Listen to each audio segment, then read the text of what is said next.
Let's take a look now at the user interface of Unity, and when you first start it up it gives you a welcome screen with links to video tutorials, basics, and for example the forums. We don't need that right now. And as you can see, when you first start Unity it opens up the island demo, and it's basically a full game where you can walk around. There's not a whole lot of action going on, but it is a world that you can play around in, and it allows you to see what you can do with Unity and how to modify things a little bit.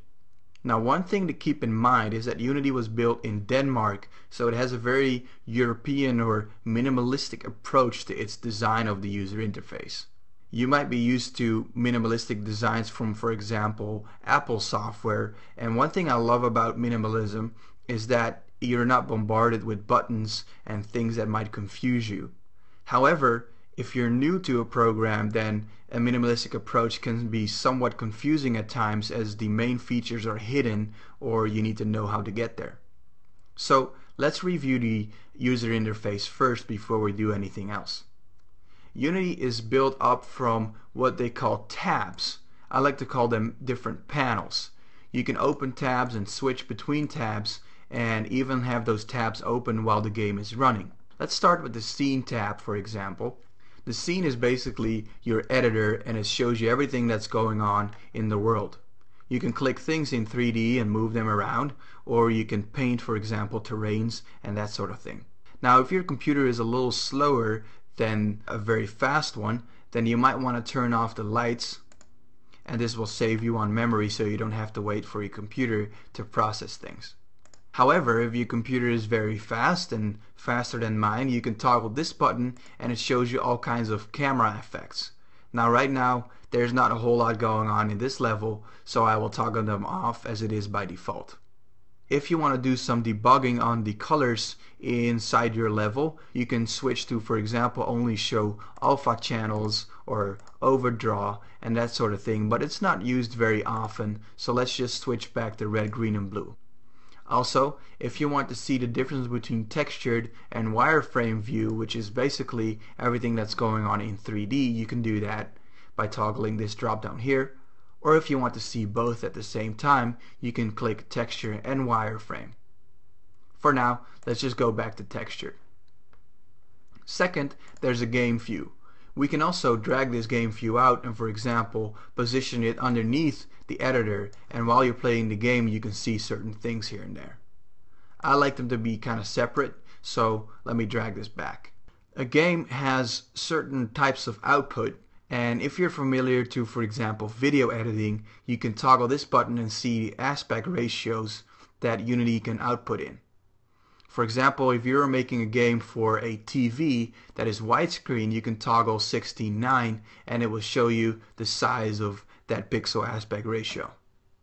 Or if you want to design something for a square TV, 4:3 would do it, or web and standalone games will do that as well.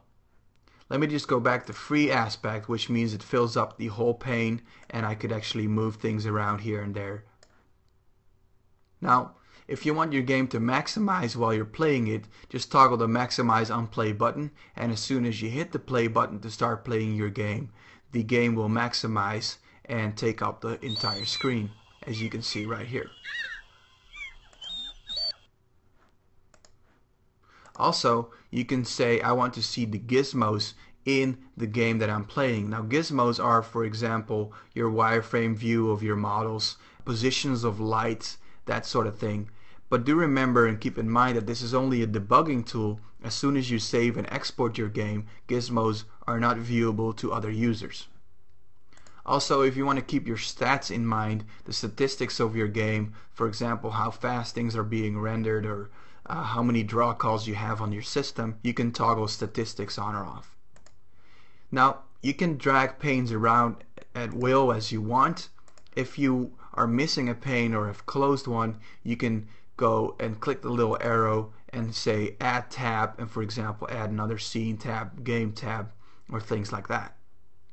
If you want to save the layout that you have, just toggle the layout button here and hit save layout. Then it will prompt you to type a name in, and as soon as you type that name in, you can switch back just by clicking the name from the layout drop down menu. Also, there's a couple of tools that I have not covered yet up top here, and they work in the scene view. We have a move tool, and a move tool allows us to move things around, like for example this bridge. Or I can rotate it using the rotate tool. Or I can scale things using the scale tool. Now, if I want to scale everything uniformly, I would just click in the middle of the scale tool. But if I only want to, for example, scale the length of the bridge, I would use only one of the handles, which is not recommended much for 3D models as it distorts them a little bit. Okay, there's a couple more panes that I have to explain for you, and we will do that in the next video, so let's move along.